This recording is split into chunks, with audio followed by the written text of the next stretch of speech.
Okay, and we might just kick off now. I'm just going to introduce everyone here to today's webinar, and just to let you know, the webinar will be recorded today, so it will be up on the Alzheimer's Society of Ireland website, and it'll also be up on our YouTube channel early next week. So thank you all, first of all, for coming here today for today's webinar on understanding changes in behaviour. So my name is Maria McHenry, and I am the Information and Helpline Officer at the Alzheimer's Society of Ireland. So we have 3 speakers here today as part of the webinar. So each of them will have about 20 minutes each chatting to you all. And if you do have any questions for any of the speakers, there is a chat box available. So if you do have any questions, pop them in, and then we hope we have maybe about 10 or 15 minutes at the end to answer any questions that you have. If by any chance that we don't get through all of the questions, you can send your questions to the helpline. So you can call them on 1-800-341-441, or if you prefer, you can also email at helpline@alzheimer.ie. First of all, thanks to our 3 speakers today for joining today's webinar, and I hope that each of you attending today will take something from the speakers, from their expertise, their knowledge and their experiences. So our first speaker today will be Maeve Montgomery. So Maeve is a dementia advisor for the Alzheimer's Society of Ireland, and Maeve covers the areas of Louth, Monaghan and Cavan. So Maeve will be talking to you today about her work as a dementia advisor and how she supports people living with dementia and also their family carers. Our second speaker today is Matthew Gibb, and Matthew is the Director of the Dementia Services Information and Development Centre, and also known as the DSIDC, and that is a national centre for excellence in dementia and is committed to best practice in all aspects of dementia care. And then our third speaker today is Susan Crampton, who lives and works in Shannon, County Clare in the aircraft leasing services. So she was a carer for her late mum who lived with mixed dementia, and she's been a member of the Munster Dementia Carers Campaign Network since 2017. And she's also been a contributor to the national guidelines developed for appropriate prescribing of antipsychotics, and also the promotion of eating well with dementia. So for those of you who do not know, the DCCN is a group of people who experience caring for a loved one with dementia, and I suppose their aim is to be the voice of and for dementia carers in Ireland, and also to raise awareness of issues affecting families living with dementia. So that's our 3 speakers today. So I might just pass you over to Maeve, who's our first speaker today. So Hello. Maeve, I will just add the slides here for you now. Oh, joke. It's very good. It's going to be roll it there, Colette time. So I hope everyone, can see. Perfect. Okay, that's perfect. Lovely stuff. Okay, so as Maria was saying, I'm a dementia advisor. I'm one of 8 across the country. We've great news. We're about to become 18. We're recruiting 10 more dementia advisors currently. And that means that although at the moment, because we've only 8 dementia advisors across the country, in a very short period of time, we will actually have 18, and every county should have some representation with a dementia advisor. At the moment, there are a lot of counties who don't have a dementia advisor. So who are we for? What is the dementia advisor for? So it's for people with dementia and their family carers. So the hope when we started this was that we would bridge a gap between the diagnosis, somebody getting this life-changing diagnosis, and them needing services. So a lot of people would be diagnosed in early stage, and they don't need services at that point. They don't need daycare, or they don't need home care at that particular point in their life, perhaps. But what they do need is they need information and support. They need someone to talk to if they want to, they need a contact person, and they need guidance. and information, accurate information that is tailored to their particular needs.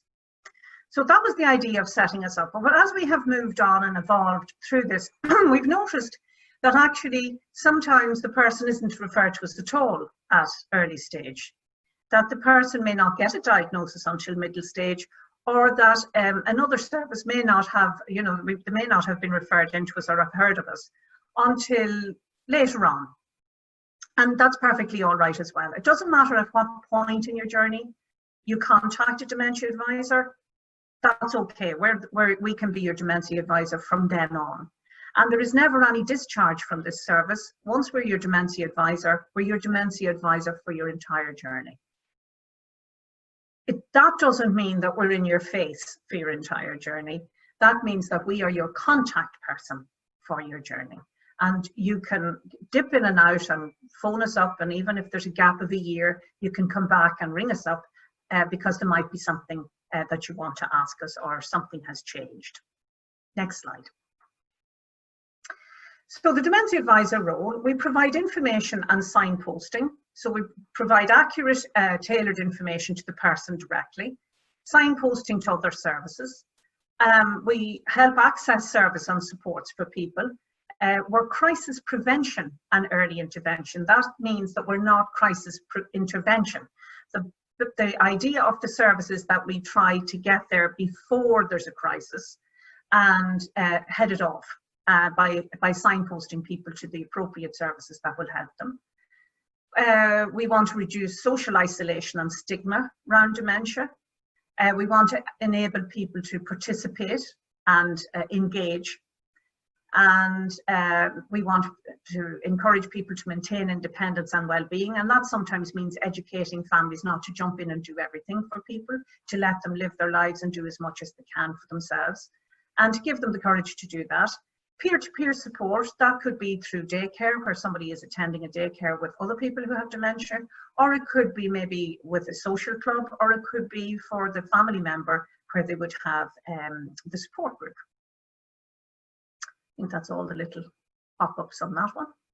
So what kind of information do we provide? Well, all information about all types of dementia, the progression of the disease, and it is different for everybody. And I think it's important that everybody knows that you meet one person with dementia, you've met one person with dementia, and their journey may be very different from somebody else. Tips for living well day to day, and that can be a very useful thing. Things like practical tips for coping with memory loss, strategies for coping with change, and that can be very helpful maybe to the family member as well. Coping with changes in the person's skill set. Driving can be a big issue for people. We talk people through driving. Some people worry that they'll have to give up driving if they get a diagnosis, so we talk to them about that, and many people can continue to drive safely. Legal and financial planning, and that's a very important one. We would encourage people to put their legal plans in place in plenty of time, straight away really. I actually tuned into a webinar yesterday, and it was about resuscitation and advanced care directives, and they were bringing up Think Ahead, the booklet Think Ahead, and to try and encourage people to do that. Do it now, don't wait, just do it at the beginning and then it's done. And that can be, to have someone to talk through that in a calm and tactful way can be very helpful. Assistive technologies, we work closely with the Memory Technology Resource Rooms, which are one of the HSE services, and they have been a tremendous resource in the community. We can refer, the dementia advisors can refer into these, and we would work closely with that particular service. It doesn't always have to be technology either. It could be no tech or low tech, but it can be a very useful thing, and guiding people so that they're not just buying stuff off the internet that's of no use to them, and access to an occupational therapist. Local supports and services through all stages, so that could be anything. It could be HSE services, it could be ASI services, or it could be things like men's sheds, or encouraging people to join active retirement, those kind of things. Whatever is suitable to the person. It's all tailored to the needs of each specific person. Local projects such as the Dementia Advisor community or dementia friendly community projects, well, they're great, and they have been really stepped up during COVID. All the age friendly counties have had newsletters, they've been sending out all kinds of information, they've had helplines for people, and they have had Zoom, exercise classes and different classes online. Financial supports and entitlements, then people may need to know, how did they apply for their carers allowance and maybe the bathroom conversion grant or whatever it is. Next slide there.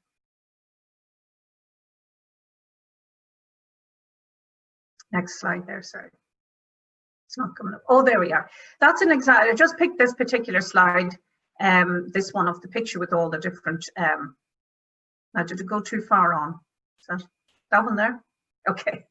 That's just a picture of me working with other teams in Cavan and Monaghan, because I cover Cavan, Monaghan and Louth. But that was a particular project that really was a great project to work on. We did an information day for the staff in Cavan General.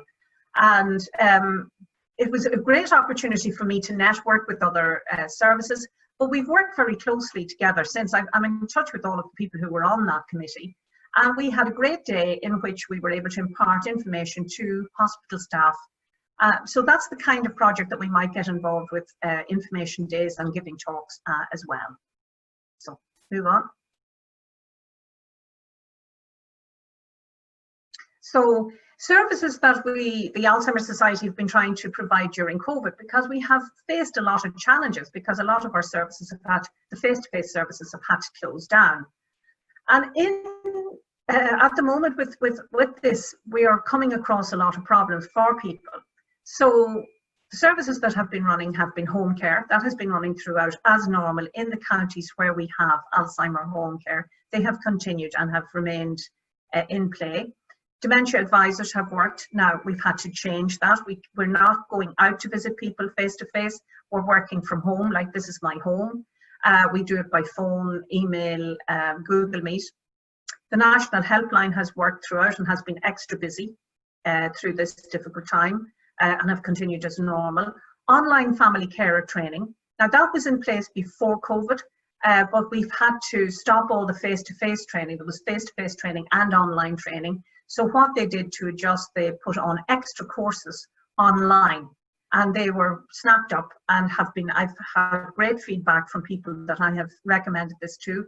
They've really felt that they were very helpful. They've added a new one, which is starting this month, and it is family carer training for people who are looking after someone in later stage. Alternative activity therapy, social engagement, given out to people who are existing daycare clients. Now, because the day centres were closed, people weren't able to attend, and to prevent them being isolated, then the managers of the day centres have been contacting people every week. They've been contacting their families, checking in with them, sending out activity packs, and trying to help people stay cognitively active and so on. And there's a development on that at the end of this, I'll give it to you. Dementia nurses were added to the helpline as well. And this was particularly helpful in counties where we didn't have dementia advisors, but they also, it didn't have to be, you could have a dementia advisor and a dementia nurse. And what happened there was if someone rang the helpline and they wanted to speak to a dementia nurse, they could book an appointment and the dementia nurse would ring them and have a one-to-one consultation with them, and that proved very successful as well. The great news about daycare is, although it is closed, and this is a huge challenge for us as service providers and for family members who are not able to avail of it, and for people with dementia, daycare at home is being rolled out across the country. It was piloted in Dundalk and Monaghan. It was very successful. And so across the country now, daycare at home is being rolled out. And the idea is that you would send a carer who works in daycare out to a person who would normally attend daycare. Now, initially it is for people who have already been attending daycare. So that's who got the service. It was a block of hours of a carer going into the home, doing activities, doing cognitive stimulation, and it also gave the family a break.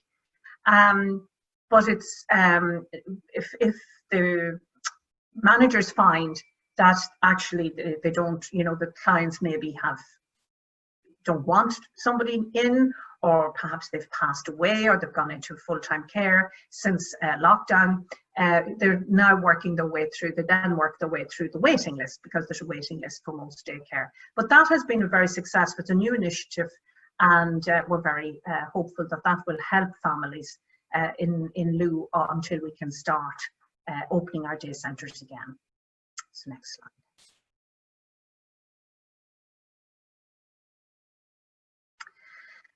Here are two more services that we provide. We went online with. This is the virtual cafe. I'll mention that first because I'm actually a cafe coordinator myself. I run the cafe in Dundalk and in Castleblaney in real time when we don't have COVID. So actually Drogheda phoned me. They run a cafe as well in Drogheda. They contacted me and asked would we do get together and do a virtual cafe. So there's a number of these virtual cafes around the country. I know there's one in Galway, there's one in Waterford and Tipperary, there's one in Wexford, I was speaking at it yesterday, there's one in Glasnevin, there's one in Kinturk, there's one in Meath, and I don't know if I've left anybody out, but we have them spread out across the country, and all the details of our virtual cafes can be found on our website. And what we have normally is a speaker. I've put up the Christmas poster there because it arrived this morning. This is the Louth Monaghan Cafe, and we're going to have a little Christmas party next week. That's what we've decided to do to cheer people up, because we feel people need a little bit of cheering up. The great thing about a virtual cafe is, although we can't be physically present and can't be together, the important thing is that you can join it from anywhere in the country. So if we have a speaker such as a psychiatrist or a psychologist or a dietitian or somebody who you want to hear, you can tune in from a different part of the country and listen to them. And that can be a great advantage. So we could signpost each other around to other cafes in different parts of the country for family members and for people with dementia. So you don't have to be in the area. There's a new virtual choir starting up, so that will be a national choir, and there's the poster. All the details of all of these will be on our website. Next slide. So how do we deliver Dementia Advisor service over the phone during COVID? So we have a number of challenges have been posed to us. The fact that some people, when we ring them, older people particularly, don't have a PC, don't have computer skills. They'll say, oh, I don't have the internet into the house. So we can't email information out to them. So we talk them through the same as ever. We do our phone calls. We talk them through coping skills, activities by phone. If they do have internet, we try and do it by Google Meet, but it's mostly phone. And the fact sheets and information booklets can be posted out from national office to people. We can, we don't post the whole pack out, but we would tailor it down. So if there was something like challenging behaviour or whatever, that was particularly difficult for people, we would ask national office to post those out, and they go out in the post if they don't have internet. Next one. So what are the issues that are rising for people during the COVID restrictions? So for this slide, I actually used this slide in a previous webinar, and I asked the other dementia advisors to come back to me, and we compared notes, and a lot of our notes were the same. A lot of the calls that we were getting in from people were the same.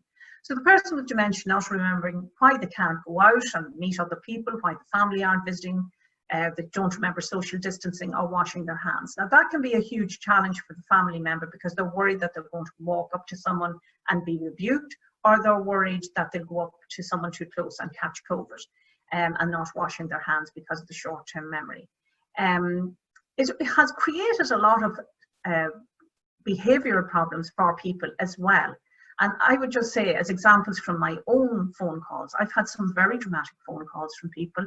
I had a client who started shouting out the window for help because he thought he was being imprisoned. So if he saw a passerby, he'd run over to the window and open it and shout out the window for help. I had someone who actually tried to break out of the house. He went to the shed and got a hatchet because he thought he was being locked in, because they were trying to do this cocooning. I had someone run out on the road and stop a car and try and get into it to escape. I had someone else try to jump out of a moving car. You know, they had to pull up and could cause accidents and so on. So there was a lot of difficult behaviour and changes in behaviour for people directly related to being confined due to COVID. And what did those people do? So luckily enough, they were able to phone, and I was able to signpost them and in some cases contact services for them and get them, get them in touch with doctors and clinics and so on. So services being closed is a huge challenge. The daycare, the social club, the clinics. Time-bound home care. The home care generally is just for personal use, personal care, and it's only a half an hour. And where really what we would like to see is blocks of hours of home care going into people to give them more time, do activities with them, and give the family a break as well, the carer. Carer stress and burnout is huge during COVID, and particularly due to challenging behaviours, because if somebody does actually have a responsive behaviour and change, their behaviours become difficult to handle, the person may feel, well, all the clinics are closed, everything's closed down, I've nowhere to turn. But actually that's not the case, because a lot of the services are actually trying to get that service out to people in different ways. A lot of them are doing Zoom calls and phone calls, and some are having the clinics were opening and people were getting face-to-face appointments. So it's not just true to say that the services are all gone, but I think there is a perception that, where do I go? And I don't want to go into A&E because of the danger of COVID, and people are fearful of that. So there was a lot of challenges around that. And then the people were dealing at home with challenging behaviour or with responsive behaviours and not knowing how to cope with that, and maybe being fearful of contacting and wasting people's time and feeling that they had to just put up with it. Another one was they were worried coming into the winter, how would they cope with no services? Responsive behaviours were becoming increasingly more difficult to manage for people, and losing sleep and things like that, So we were able to talk them through and maybe guide them further to get help for that. Extended family having limited access to people's homes as well has been meant that the person who's living in the house has an increased carer burden. So their workload has increased due to that, because the family can't all come in as usual. So there's some of the challenges that people have been having. So agitation, what is it? It's a mixture of anxiety and restlessness. A person can become very anxious about something. So what we would say to people, if somebody was being very anxious and agitated, how would you cope with that? So what we would say to them is, well, try and figure out what the source of the agitation is. What is causing the person to be anxious? Have they an infection? Have they pain? Has something upset them in the environment? Is it something in the environment? Are they afraid of something? Was there a loud noise? Is the television on too loud or the radio on too loud? Were there children playing out in the street and they thought it was a fight going on? Was there a big noise somewhere? Did the light in the sky change? Did it become twilight and nobody thought of turning on the lights and it went dark suddenly and they became fearful? So we would recommend reassuring the person and then trying to figure out what has caused that anxiety and deal with the anxiety. We also suggest that distraction can be a big help if somebody is very anxious and restless. So music can be very helpful. It does help if you know the person. Get to know the person, what their likes, their dislikes, what annoys them, what makes them laugh. But music can be a great healer and can be very helpful in distracting someone. Exercise can also be something that you can do with a person. If they like to walk, go for a walk with them. Or if they're able to go out for a walk on their own and come back safely, don't crowd them. Allow them to do that. Maybe use trackers or phones to help make sure they don't get lost and get their way home. Special places, have they a special place in the house that makes them feel particularly calm? Is there a particular favourite corner, a chair? Is there a spot in the garden that they love to go to, that they love and makes them feel relaxed? And pets can be a huge help. And I have witnessed that at first hand in the number of animals who are not trained in any way, dogs in particular. I went to one house where Granny, I lived with her grandson. Grandson had this German Shepherd who was an absolute lunatic. If anyone else went out in the back garden, was jumping around and playing and very puppy-like and a boisterous dog. But if Granny walked out, the dog calmed down completely and just walked very quietly beside her, minding her. And I've seen that with other pets as well. Dogs sleeping outside someone's bedroom door in the hall, insisting on sleeping there, creeping in, fighting to get there. And then if the person gets out of bed and starts moving around, they come and alert the family. I've come across a number of different cases where animals have been enormously helpful. So next slide.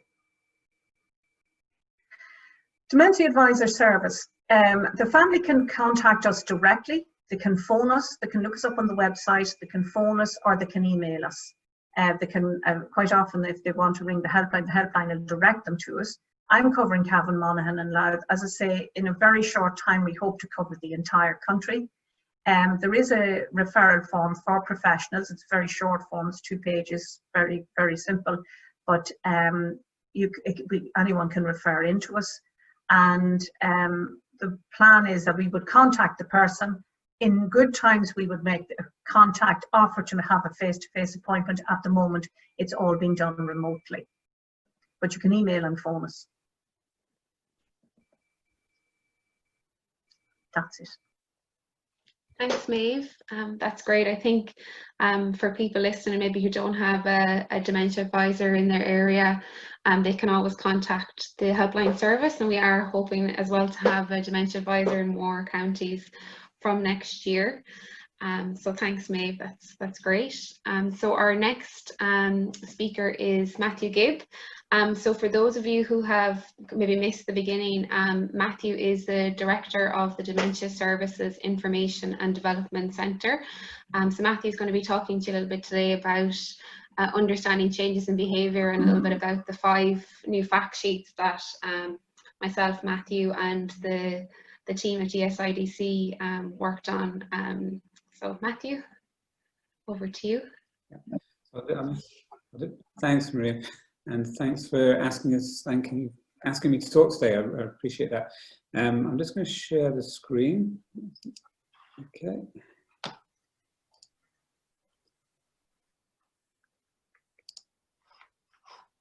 Now, can everybody see that? You see that? Yes, now we can. Yeah. Right.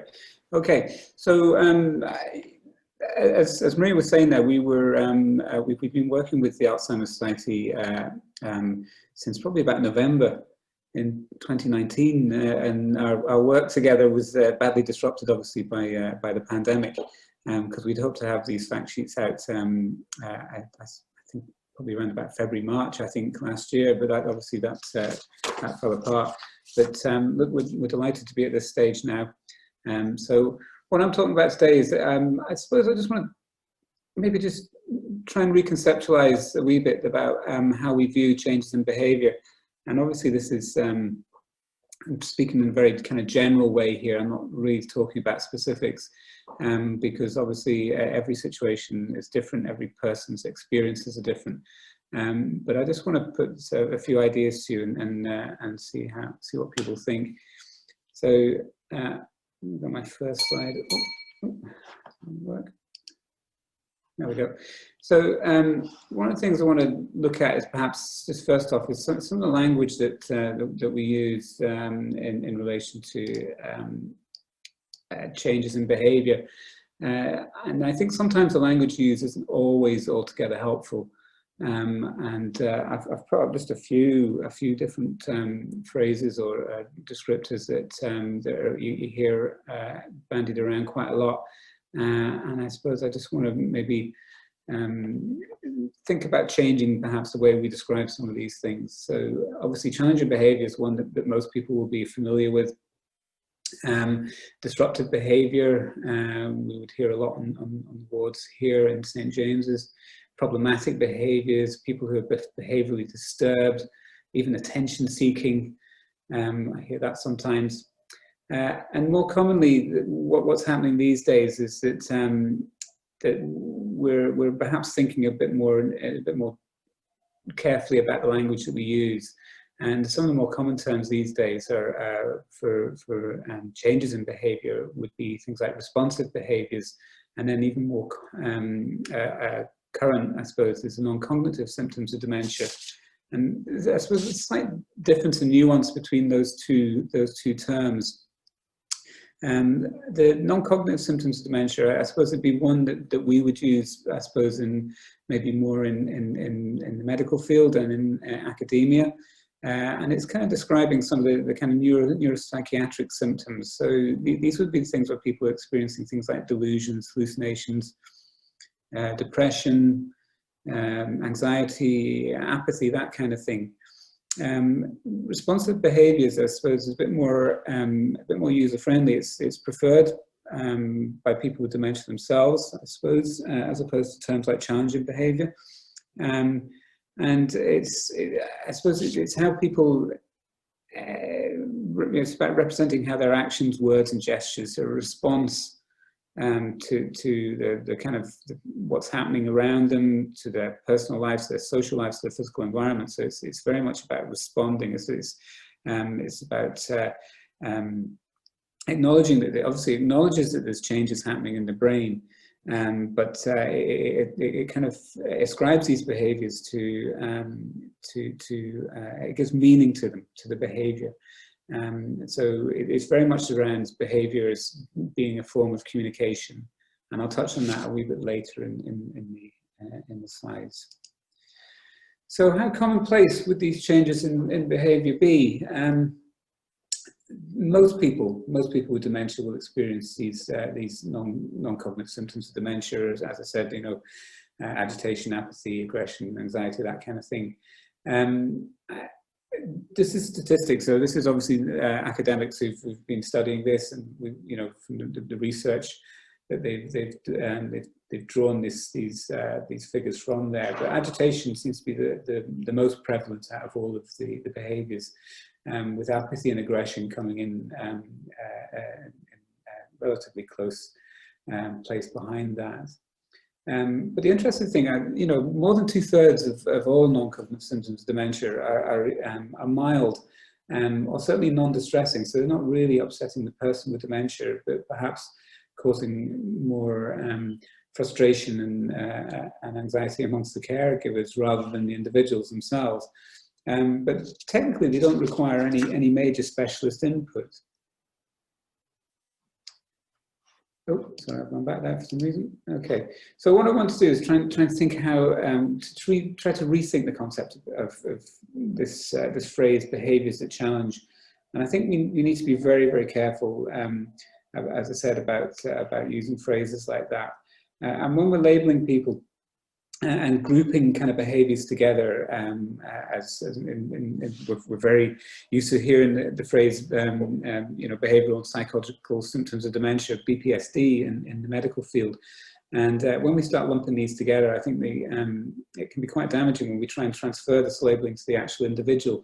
And sometimes the individual ends up becoming the problem, and that isn't really, I think that's unhelpful. And if we're always like making the person a problem, this can lead to poor outcomes, and sometimes, and often case, and certainly in medical settings, unnecessary medical treatments, which I don't think is useful in a lot of cases.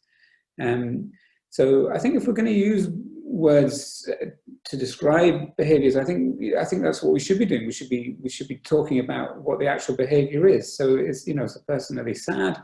Are they tired? Are they happy? Are they frustrated? Are they angry?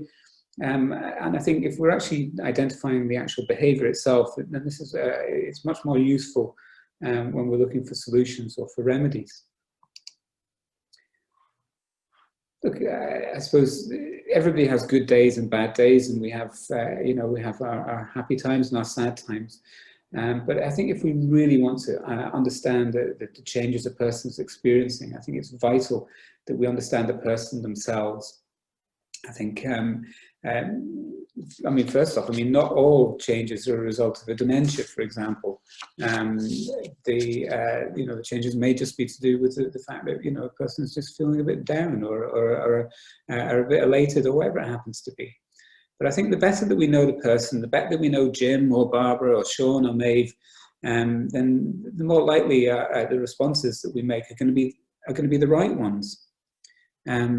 So the person isn't a walking diagnosis. They aren't the dementia patient, and they're not the person suffering from Alzheimer's disease. They're the person first and foremost, and they're the person who's experiencing difficulties and possibly distress. And we're the ones who are around there to support them where we can. So I think if we're able to kind of recognise and accept the reality of that person, what they're experiencing, the things that they're going through, then, as I said, we're more likely to make the right responses to the situations that we're encountering. So how might we respond to these changes in behaviour? I think first off, not all changes are problematic. I mean, sometimes we'll witness changes in the people that we're close to. And we can get a bit panicky about that, and suddenly, the first sign of distress or difficulty, the whole thing blows up very, very quickly. I think sometimes it might be helpful to just take a step back, take a deep breath, and try and assess the situation nice and carefully, before we jump in. And I think in a lot of cases, prevention is better than the cure. So if we're able to, I think there's certain things that we can do, and I'll touch on these in a minute, but there's certain things I think we can do to try and head off behaviours at the past before they actually even materialise, and that can be done, as part of our everyday lives. And I just wanted to flag up this document on the right-hand side of the screen there, which is a best practice guide. Now, they refer to the old medical term of BPSD there, so optimizing treatment and care, and it's very much a document for health and social care professionals, but it has got some really nice ideas in it. It's published by the Alzheimer's Society in the UK. But perhaps the most useful thing that came out of this for me was the concept of watchful waiting. And the fact that research certainly suggests that most changes in behaviour will resolve themselves within 3 to 4 weeks without medication. So we don't need to jump in there with a big panic reaction. So I think this whole idea of just taking a step back and having a look and see what's going on first is very, very useful. So what is watchful waiting? It's not just about sitting around and not doing anything. It does involve the whole process, and it will involve, a kind of close observation of what's going on and what changes we're seeing occur. It's about assessing the contributing factors. So what's triggering the situation? Is there something that's causing people to act in the way that they are? And then trying different interventions. And I've just flagged up a few pictures there. There's a lady there getting a head massage, somebody else doing a bit of craft work and painting, and somebody else, keeping involved in everyday activities, with cooking. But I think the important thing here, I'm talking about I suppose relatively mild changes. I think if there's someone is acutely unwell or is a risk to themselves or to others, then obviously urgent action is needed, and it's not, watchful waiting would not be appropriate in those circumstances. So that's the proviso. But I think it's a really nice concept. Now, we mentioned responsive behaviour at the beginning, and the overriding viewpoint from responsive behaviours is that all behaviour can be viewed as a form of communication. So to that end, we have to make sure that when we are communicating with people with dementia, that we're giving them and us the best possible chance to understand each other and to respond appropriately. So I think we have to be conscious of the environment. I think anywhere that's too noisy or too busy or maybe too bright or too dark, are putting obstacles up in front of people in relation to communication, obviously, and to us ourselves. So I think we try and look for quieter and calmer environments so that we can try and maximise the communication. We have to make sure that people have got the right communication aids. Are they wearing their glasses? Are they wearing their hearing aids? Are the hearing aids actually working? And in more complex scenarios, perhaps we're looking at using things like picture boards to help people communicate their wants and their needs. Body language is obviously a great one for helping us understand what people might be going through, what they might be feeling, what they might be experiencing.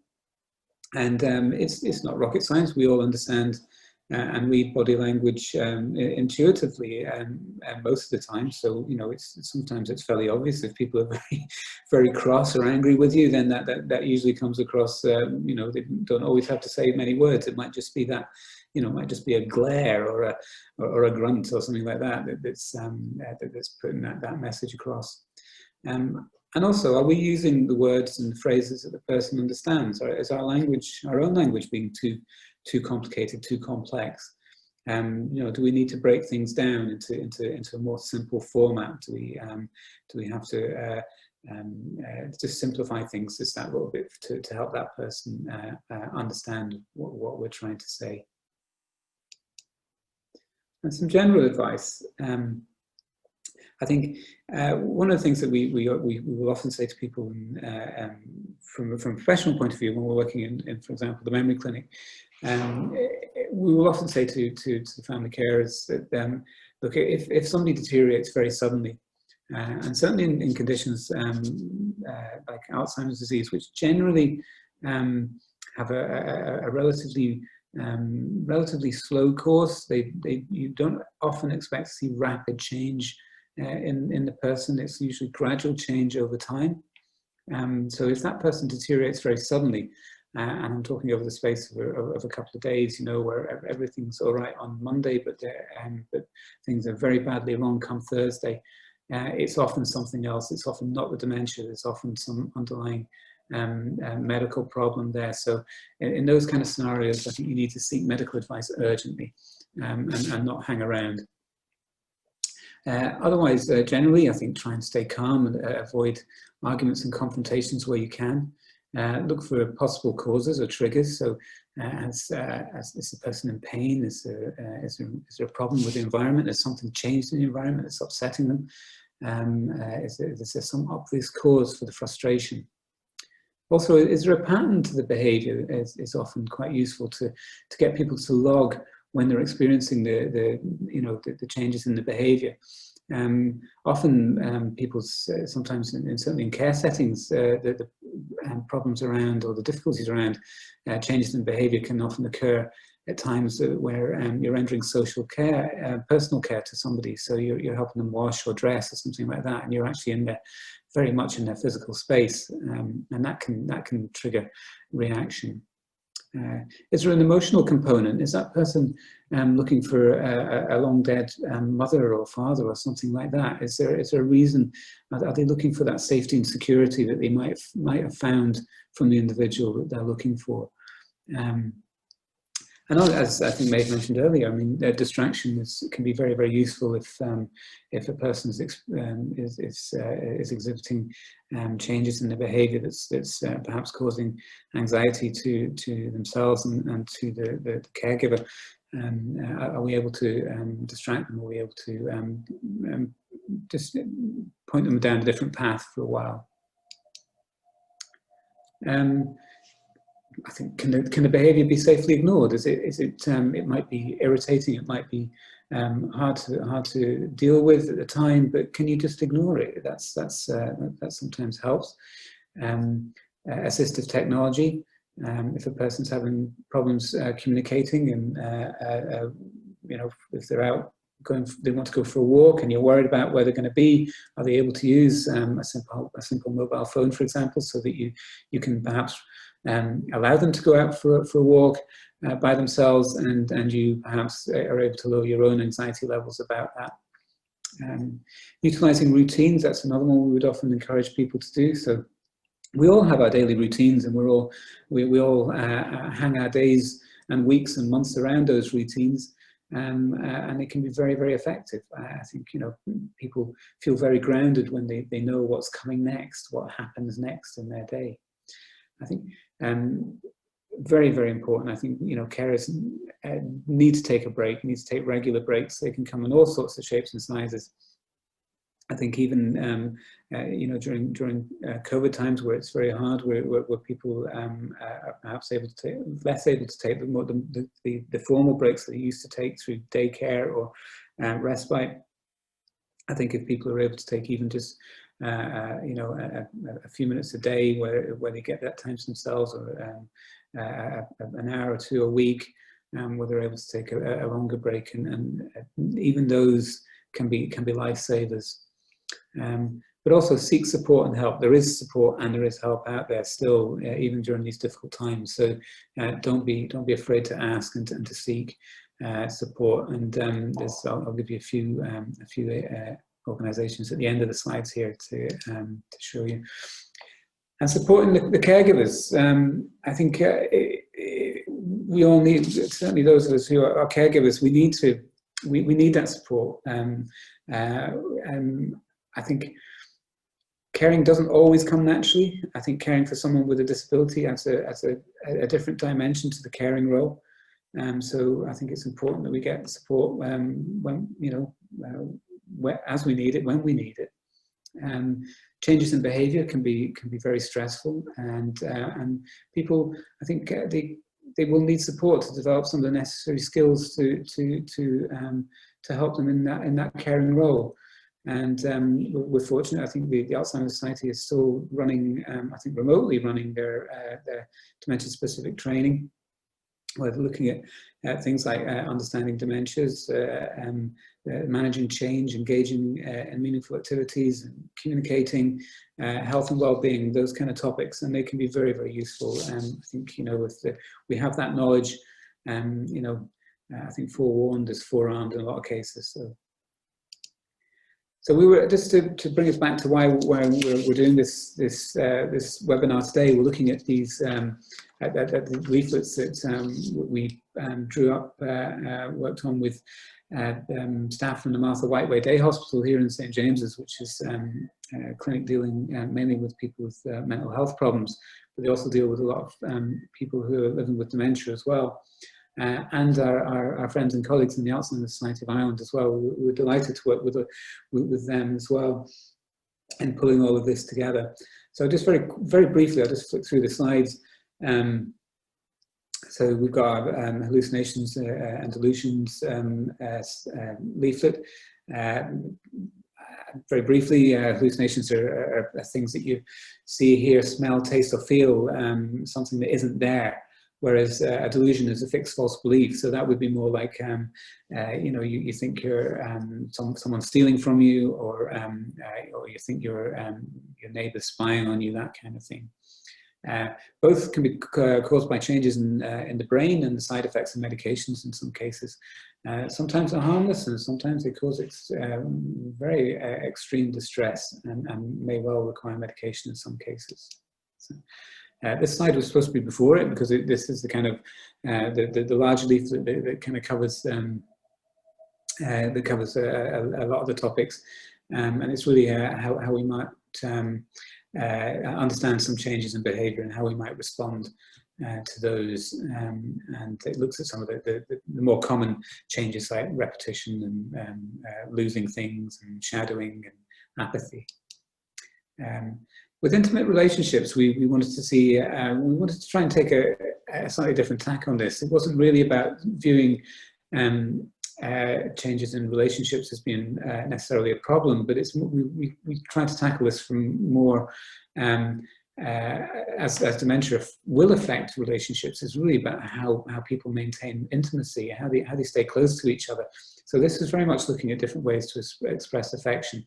And also a little bit look at how we might deal with some of those awkward situations that might arise. Disturbed sleep is really common in dementia, and we're not quite sure why. It's just one of these things, and obviously if it's disturbing the person with dementia, it's often disturbing the caregiver as well. So it can become a real problem over time. And obviously, if we aren't sleeping well, this goes for all of us, then it will impact on our memory, our concentration, and attention. And it's no different for the person with a dementia. So they can, you know, if they're more tired, they can appear certainly more impaired. Poor sleep over a long term can cause some serious health problems. So we really need to watch that. And this leaflet has a few tips there about things that we can do. Some obvious ones like avoiding caffeine and alcohol, that kind of thing. So I'm not going to go on too much about this because I know Maeve touched on this. So it's but you've got to think about, when we're talking about agitation and frustration, when we think about the way that dementia affects people, primarily through things like forgetfulness or confusion, problems with communication, and poor attention and concentration levels, this is going to lead to frustration for anybody, and that frustration can build and it become annoyance, and it can possibly become aggression if it really kicks off. So I think we need to learn about the dementia, how it affects a person, and how we ourselves react to those symptoms. So I think that the more knowledge we have, I think the better. I think we need to be looking for triggers so we can try and prevent the difficulties arising. So we're actively looking for changes in the person's health, changes in the environment or the routine. Are they active and engaged? Can we use exercise and social engagement to try and prevent the behaviours happening in the first place? But I think it's important that we stay calm, we stay safe, and seek advice and support where we can. And support is available, and here are some of the organisations that are around, and a lot of us have online presence. Obviously, the Alzheimer's Society, fantastic work going on, both online and some bits and pieces of face-to-face work as well. Understand Together, a great resource of information there. Ourselves, we have some information leaflets. Our friends in Engaging Dementia also have a lot of resource. And obviously, I think Maeve touched on that as well, the dementia cafes. So yeah, I couldn't find a dementia cafe logo, so we're using our own logo there, which is the Alzheimer Cafe in Donnybrook, which is the one that I'm the treasurer of. And that is also running online, Maeve, just for the record. So anyway, that's me. Thank you very much for listening, and enjoy the rest of the presentations. That's great. Thank you so much, Matthew. I think people will really get a lot from what you discussed there. And just so people are aware, with the 5 fact sheets that Matthew went through, they're all available to view and download from both the Alzheimer's Society of Ireland website and also the DSI DC website at dementia.ie. But if people do want hard copies posted out to them, they can call our helpline as well to get hard copies sent out to them.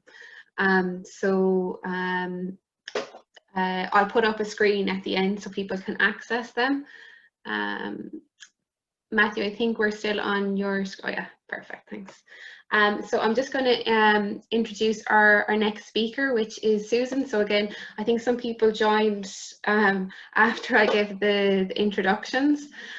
So Susan, she was a carer for her late mother who passed away, and she had mixed dementia, and she's also a member of the Munster Dementia Carers Campaign Network. And I suppose when we were developing the 5 fact sheets, Susan and some other members of the DCCN did a focus group with us so we could get their first-hand experiences, and so we could include practical tips and advice. So it was coming from the carers aspect as well when we were putting together those 5 fact sheets. So I'll hand you over to Susan now.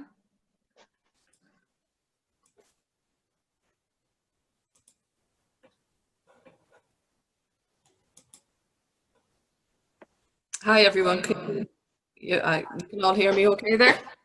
Yeah, I can hear you. Hi. So I'm just talking to you today from the carer's perspective, and I'm aware that my experiences are very specific to my own experience related to my mom. But since being involved with the DCCN, the Dementia Carers Campaign Network, and being involved in various projects and meetings and events with both other carers and people living with dementia, I realized that many of my experiences were not unique and that I had more in common with other carers than I didn't. And the examples I'm going to give you today relate to my experience with my mum, but I realized that everybody should be treated as an individual, and both the individual needs of the carer and the person they care for they both need to be considered. I have the benefit of hindsight in what I'm saying to you today, but at the time I was caring for my mum, and when I was living through it, I didn't always understand what was going on or why, and there was constant change. And I often found that I was playing catch up because as I made one adjustment, there was a new one to be faced. Because of the condition of dementia is progressive, things are changing all the time. So your whole life changes really. Carers can't be expected to have all the answers. We're not experts in dementia, but we are the closest thing to experts in the people we care for. And I knew my mum a long time, had half a centuries of experience together, and I could often pick up on what was going on with her, but it took me a while to learn that.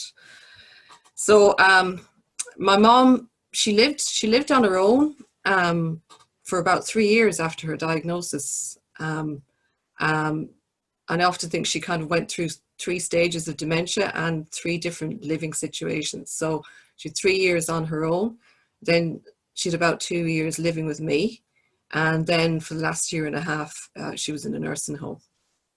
And I think before she even had her diagnosis, I noticed there was something going on. And rather than the cognitive decline that people often think about, like having memory loss, I noticed that she was becoming increasingly argumentative with me, and she took offense easily. And I never understood what I'd said or what I'd done to cause that. And that was a very conflicted time for her. Once she got the diagnosis, I was able to understand, why she was doing that a bit, because it was because of the dementia. And because of that, I was able to deal with it more and just tried not to argue or get into situations like that. This was a very conflicted time for her. So she still had a lot of energy and she still had a lot of capability and awareness. But suddenly she was getting a feeling of dependence and a feeling of helplessness and worry. And that time came for us it was the transition from my mother's independence to finding that she couldn't manage on her own and feeling dependent on other people. So when she moved from living alone to having to live with somebody else, i.e. me, that was a very difficult time for her. She realized that she wasn't coping and she was on her own and she felt lonely, and that brought anxiety and it brought anger and it brought frustration.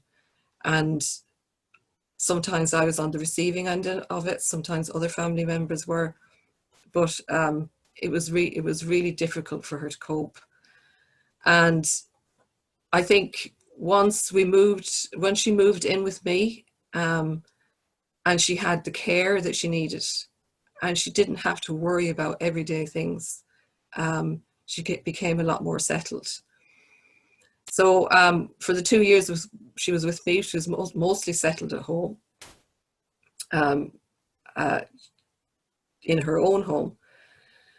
And we had to bring in carers during the day because I was working, and it wouldn't have been practical for me to care for her 24 hours a day.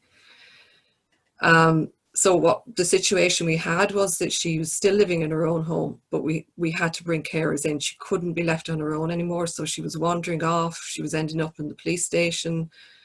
She was trying to go shopping on her own, and just getting lost. And things were getting out of hand really for her, and she was going to be in danger. So she was settled. We brought in the home carers, and she was extremely resistant to the home care, and she didn't want strangers in her home. And the only way I could persuade her to accept them in any way was to say that she needed them there because of her heart failure. So she did have other health conditions as well, and she did have heart failure. And I kind of said to her, you know, what if you have a heart attack or you collapse or anything, and you're there on your own, there's no one to help you. And that helped her get her head around it a little bit. Once she got to know some of the carers that came in, things went a bit better. And once, you know, they found out they had things in common and things improved, and she could have a laugh and a joke with them. Things fell to pieces then when the home care agency started changing the carers, and we ended up going through almost 22 different people coming in and out. That didn't work anymore. She couldn't settle with them, and we ended up with no home care service at all. And at that point, my mum had to enter a nursing home. She entered a dementia-specific unit. I don't particularly think it's a brilliant idea to have a group of people who all have dementia in together, but that was the only service that was available to us. She didn't want to be there. She didn't get on with the other residents, and they were having arguments. And she took a particular dislike to the residents who didn't speak, because she was a very talkative person, and when she spoke to somebody, she expected them to interact with her, and they didn't interact. So that ended up in arguments, disagreements, and disruption. So for my mum, change was the most difficult to cope with. If she was moving from being a completely independent person to relying on others and feeling like she had no control anymore. The transitions in her life were the most difficult to deal with, including a sense of abandonment, because people that were in her life and she thought cared were not interacting with her anymore. And when it comes to dementia, only the people who really care stick around, and often ended up on the receiving end of the frustration and the anger that often comes with it. At one stage, we overheard her talking to herself, and she actually thought she was dead. She had some kind of a feeling that everything was going on around her, but she wasn't a part of it anymore. And I think that's the feeling a lot of people with dementia have. And the next thing is that the people around the people with dementia behave differently too. And talking down to a person and giving them instructions when they've been independent all their lives is hard to take. I try to include my mom in the conversations with medical professions. They often weren't addressing her, but addressing me, and it made her feel left out. On one occasion, a nurse asked me if my mother was able to speak right in front of my mother. And I can tell you now, my mother told that nurse what she thought of her. That was the question asked and answered. And further interactions with that nurse were not good. So I would say in the whole interaction with my mother through her dementia, I had to learn to be patient, and I had to learn to be prepared. It wasn't easy for me to be patient because I'm not a naturally patient person. But I had to learn to go at my mother's pace rather than my own pace. And I learned that if I rushed her in any way whatsoever, that she became angry and upset. And I had to learn to be prepared then, because if I was going for an appointment, to an outpatient's appointment in the hospital or anywhere like that, I had to make sure that I left loads of time ahead of the appointment so she wouldn't be rushed. And on one occasion, she was going into the heart clinic, and they had changed the clinic to another part of the building and the hospital, and I didn't know they had moved it. And so I ended up in the wrong place, and I ended up having to rush a bit to get to the appointment to the other end of the hospital. And she became so upset. And what we did in the end is one of the staff in the hospital got a wheelchair, and we put her in the wheelchair and moved her that way, even though she was actually able to walk, but she was quite, she couldn't be rushed, and she was upset and anxious, and that solved the problem. One thing I noticed with the way people behave around other people, and the way people behave around people with dementia, they do really treat them differently often, and that's what causes the friction sometimes. Because if you're used to people speaking to you all your life, and suddenly they start speaking over you and ignoring you, or start talking down to you, or sounding condescending or having a dogmatic tone to your voice. My mother could pick up on that very easily, and she wasn't always listening to what was being said to her, but she was listening to your tone of voice and looking at the expression on your face. And one day I was just sitting there, we were watching TV together, and she turned around and looked at me and said, "What's wrong with you?" And it was almost like she read my thoughts, because I was thinking about something that upset me and obviously looked sad, but she picked up on that very quickly. And another thing is, I often think my mum was really good humoured with our family dogs and our cats, because they never treated her any differently. And she was always great around babies and children, because they didn't treat her any differently either. And I wasn't going to expand on this much, but because Maeve mentioned it there, I have two dogs, and they really, really helped my mum. She became so relaxed around them. And one of the last things she was able to do, that was 6 months before she died, was throw the ball for the dog. And that gave her great amusement. Or even just watching them running around really relaxed her. And sometimes I actually brought them into the nursing home, because they were very good in nursing home about having pets in. I brought them in for visits, and the other residents loved them too. And they used to watch them, even some of them inside, you would watch them running around the gardens. They definitely help, well, that's if you like dogs. So trying to reason with mum was an instinct. So, you know, if we were having a disagreement or anything, I thought I could reason with her.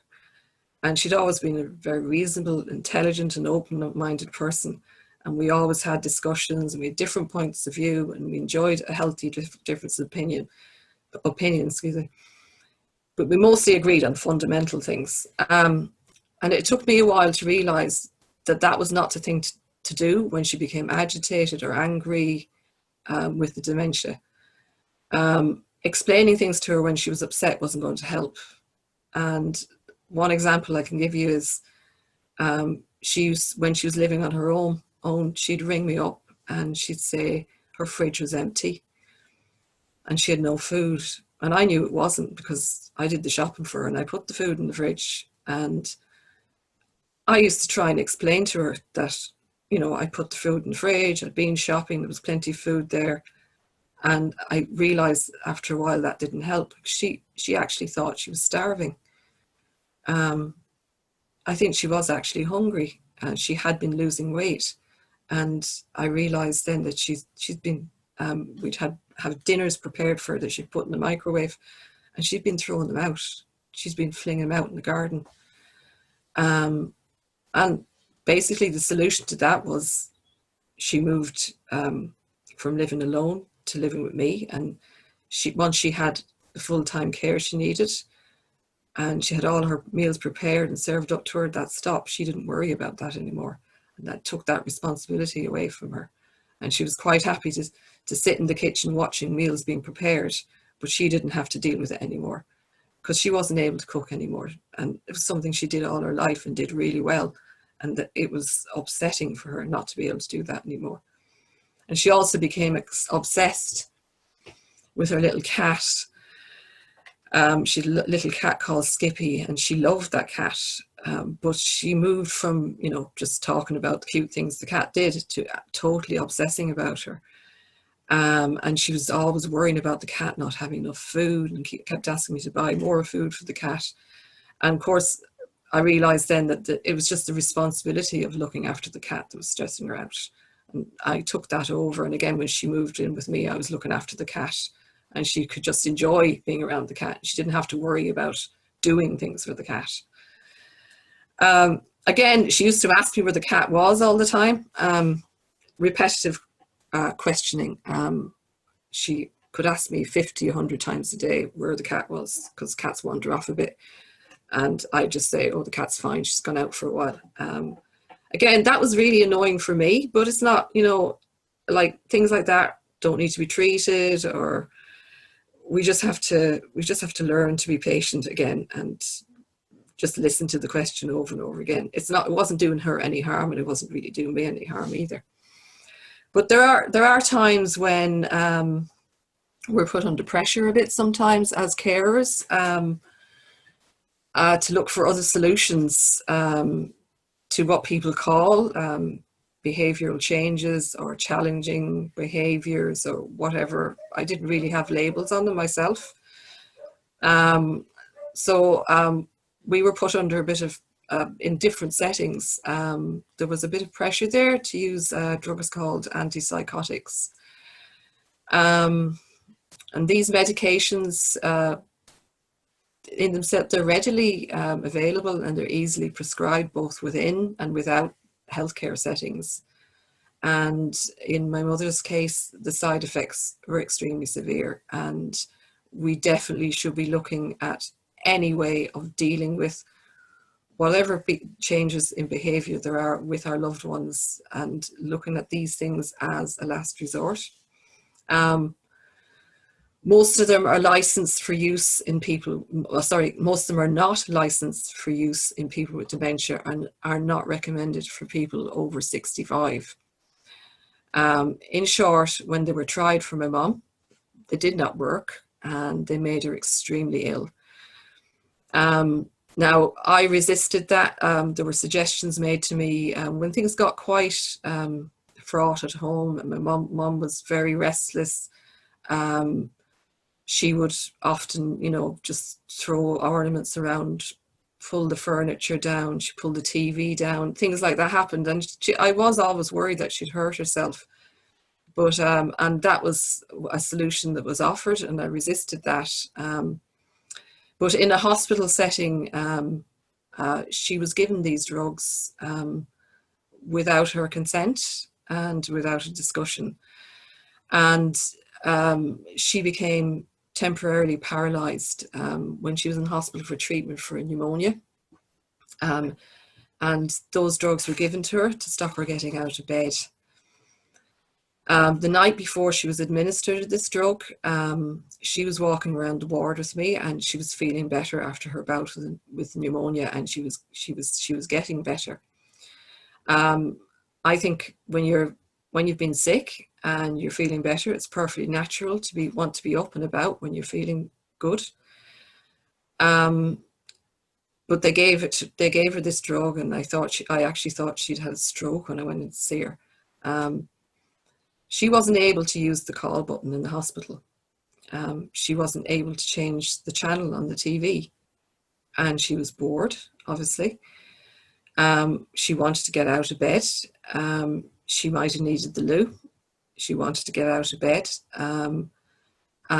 So I don't think, what I do think is that often people have these medications prescribed to them because the actual physical care isn't available, and it's a solution that's often used and shouldn't be used because it's so dangerous.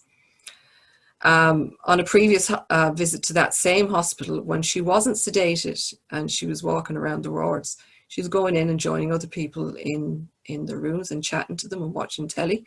So like, that was another factor. She was actually lonely.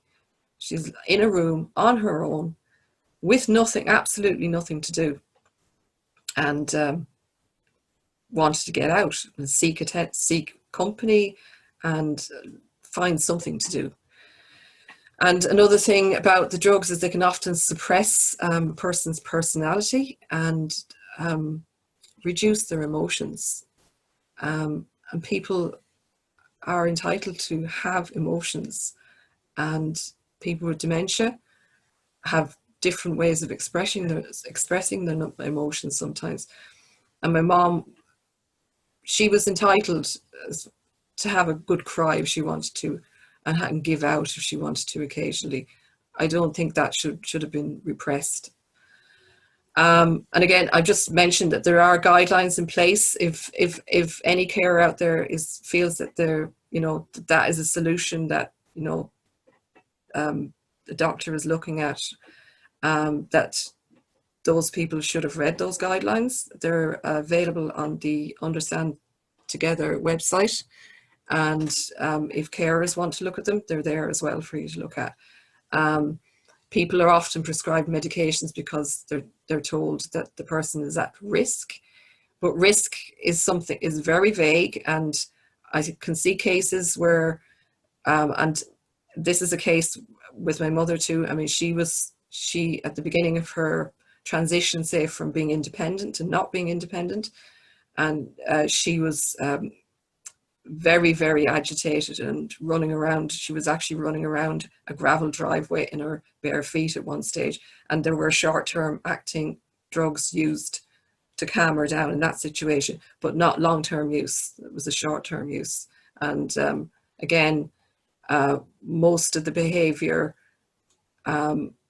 behavioral changes associated with dementia are often just annoying to other people rather than harmful, and should not be treated with drugs. It's not normal for anyone to be happy and content all the time. I don't think that's an expectation we should have. So, like, if we want to be sad, we can be sad, and if people with dementia want to be sad, they can be sad. We're all entitled to our emotions. So just on the causes of some of my mother's agitation and her angriness and her frustration, there were several things that affected her.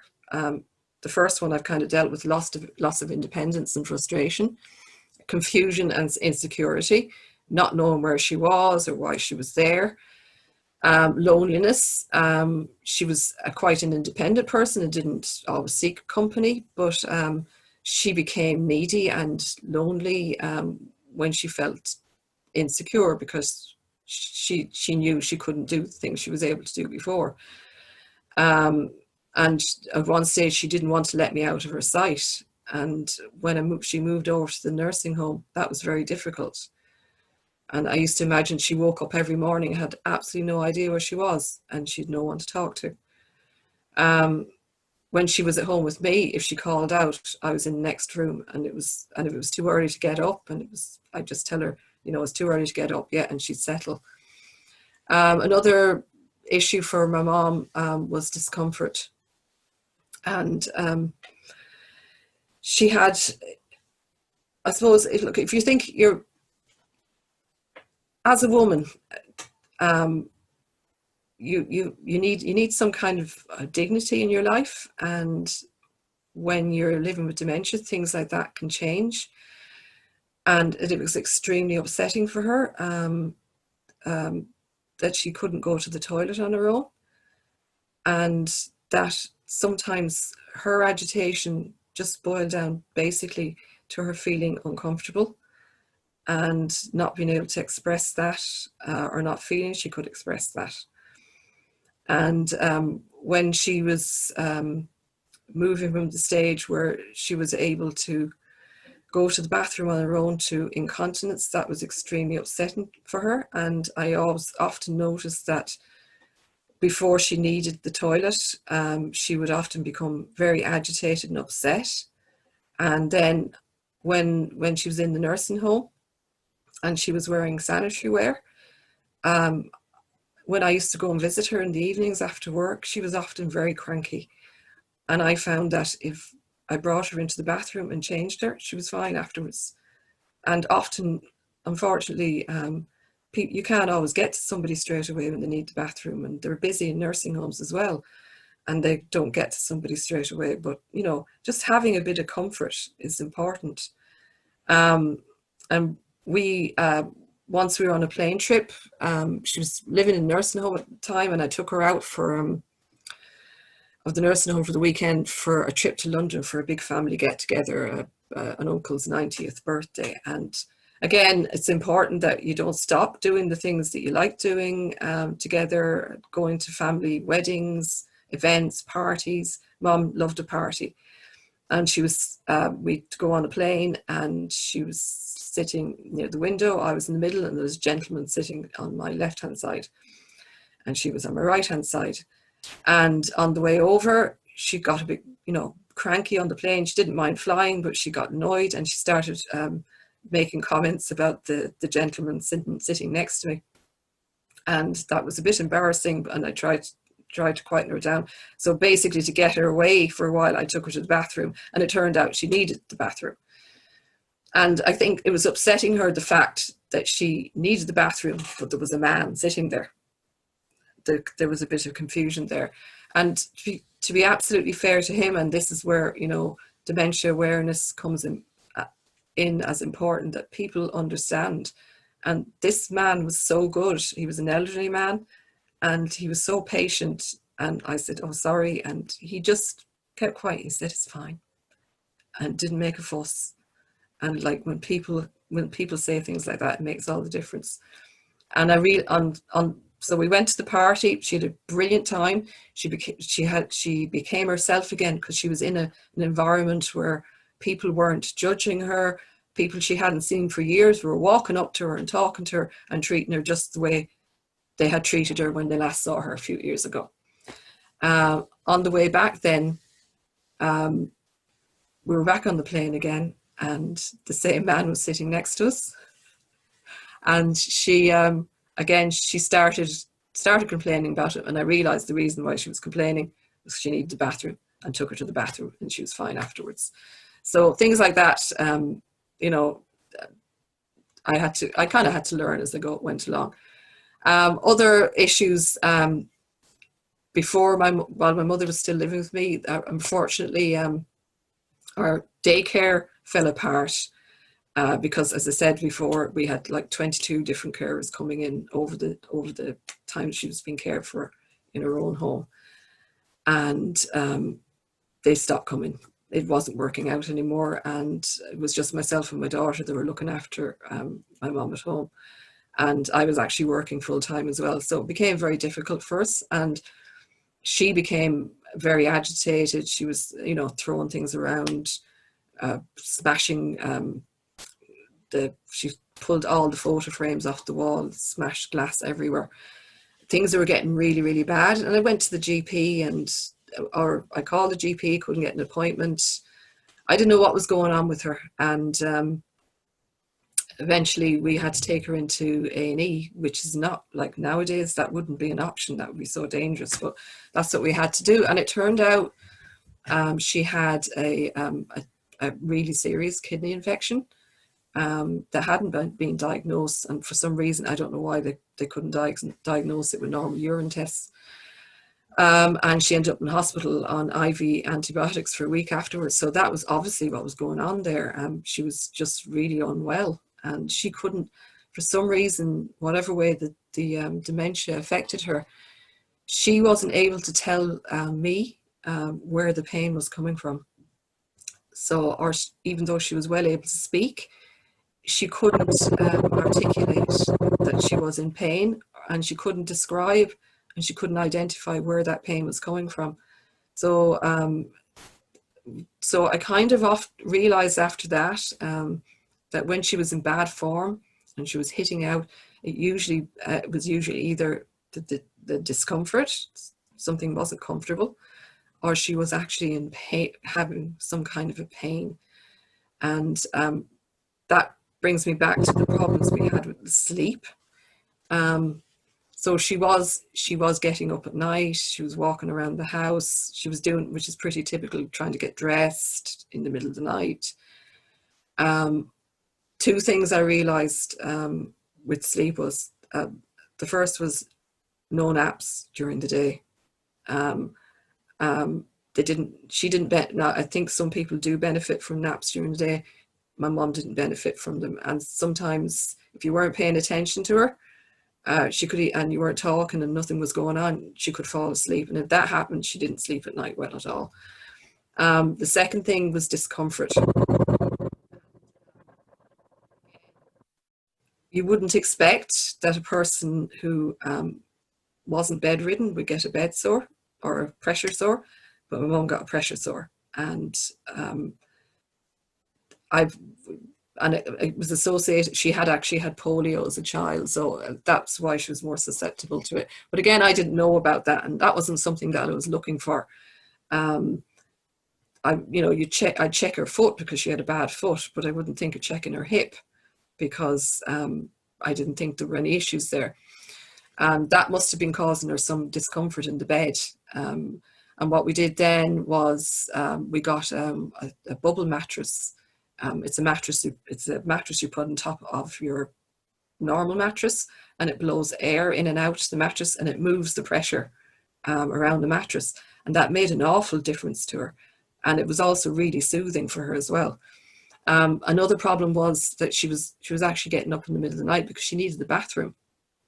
And she often would go to the bathroom and flush the toilet, but she'd actually forget to use the toilet. So she'd go back to bed, and then she'd obviously still feel like she needed the bathroom, and she'd go back to the bathroom again.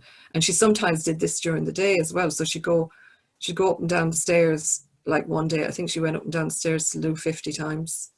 I don't know where she found the energy. And it was really, you know, I was kind of worried that she'd have a heart attack, but I thought it was easier to let her do it than to stop her. And you kind of have to make decisions like that. Sometimes you don't know what, you don't know what to do for the best. The important thing out of this is that, you're learning as you go along, and that, carers aren't failing, they're managing and they're doing their best. And that, we want to have a life with the person that we care about, and we want to enjoy it as much as we can.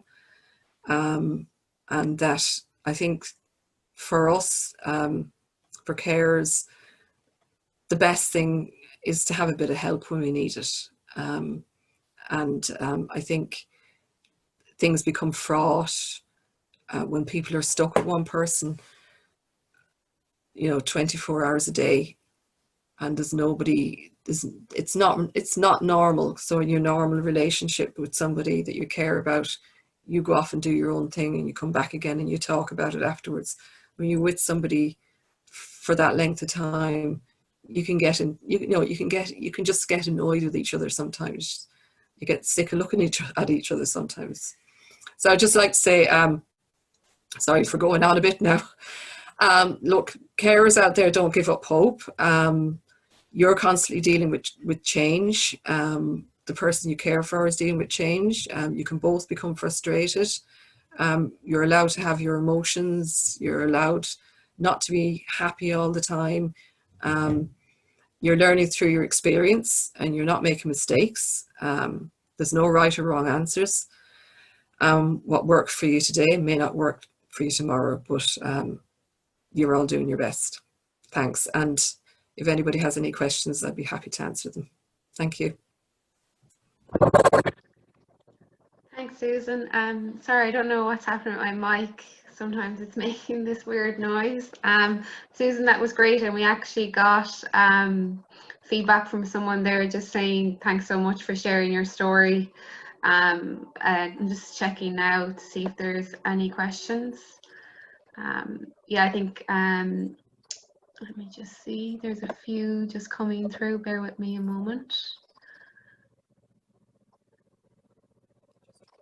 Yeah, Susan, there's people saying, I suppose just people can definitely relate to your story and everything that you've experienced with your mom.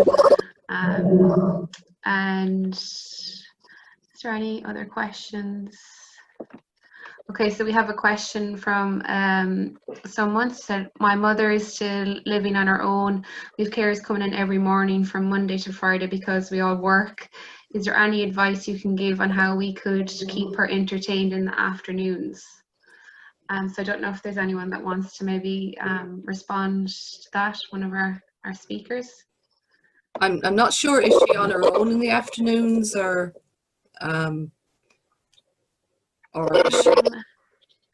Yeah, it's not clear from the question, is she on her own? If the family are available, maybe they're working in the morning, they're available in the afternoon. If there's someone to work with her in the afternoon, we do have a lot of very good activity packs that can be emailed out to her. Maria, you know those activity sheets. Yes, exactly. We have a lot of those that might be of value to the family, and we could certainly email those out to if they wanted to contact us. Yeah, they can call the helpline. Yeah, and activity packs can also be sent out, and there's lots of good ideas on them. So perhaps there's something there, or if you want to get in touch with one of us, perhaps we could talk you through. And there's just one more question that's come through. So sorry, it just keeps moving. My uncle was very recently diagnosed, and whilst he doesn't require services yet, although my aunt finds it hard to cope as he doesn't talk much anymore. Any advice?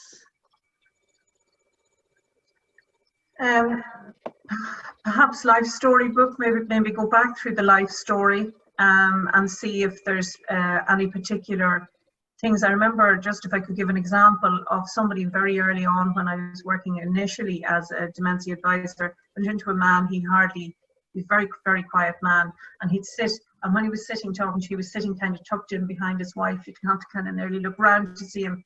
But I managed to get talking to him, and I just was lucky. I tapped into something that he just responded to, and it was something from his childhood. It was about Easter and boiling eggs and painting them and racing them with the other boys down a hill. Now my father had told me that people did this when they were children, and I don't know how. I was lucky, I suppose. I tipped on it, but he opened up like a flower, and his wife said that after my visit, she says, I don't know what you said to him, because she had to pop out of the room for a minute. And she said, I don't know, he was in the best form I've seen him in a long time. So sometimes if you can just maybe go back through somebody's history, there might be a key word, there might be a key phrase or something that you can pick up on. And if they're talking about them, try and go with it and listen to them, effectively listen to what they are trying to communicate, and maybe go with that. Getting to know them again, getting to know the person's history, because their long-term memory might be quite good. They might be trying to communicate some story, and getting that through it can be a very big relief to that person. It's happened a few times with me when I was on visits. Perhaps Matthew has a better idea. Yeah, no, I think they're also great ideas, Maeve. I think also, I think communication can be done in all sorts of different ways. It's all sorts of different ways we communicate with people. And I think, I think we mentioned earlier that music's very, very powerful, and there may be an inroad there that will, as you say, let them open like a flower, I think I think you're right. You've got to try and find what that doorway is into that person. I think, if it's music, whether it's maybe it's old films or something like that triggers conversation. I think sometimes you've really got to work hard at it, trying to find out what that in is, if you like. But I think just keep hacking away at it and see what works. Don't give up. I think music can be great, actually, because my mum, she stopped. She wasn't talking so much anymore. All the old songs brought things back for her. So what I did was I put a playlist every time she mentioned a song she liked. I just put it on a Spotify playlist, and we used to play those together in the evenings. And and she'd sing along as well, which is lovely. I knew a woman who didn't talk at all. She couldn't hold a conversation with you, but she could sing every word of every song of Daniel O'Donnell's songs. She just sang all the time. She knew all the words, but she couldn't actually hold a conversation with you. She could sing. I'm just conscious of time. I think we've just gone over. So I think there might be one or two more questions. So if anyone does have any questions, you can email helpline@alzheimer.ie, or you can call our helpline on 1-800-341-341, and we'll be happy to answer any questions. Unfortunately, we've just run out of time today. And as well, all of the fact sheets are available from download from our website, and also you can order them through the helpline as well. So thanks again to our three guest speakers today. It was great to have you all on and talk about your experiences and expertise and knowledge. And hopefully we'll do another one again soon in the near future. So if people have any topic suggestions that they would like covered, do let us know. We can try and cover more topics. So thanks everyone. I appreciate you all tuning in today, and thanks again to our three speakers.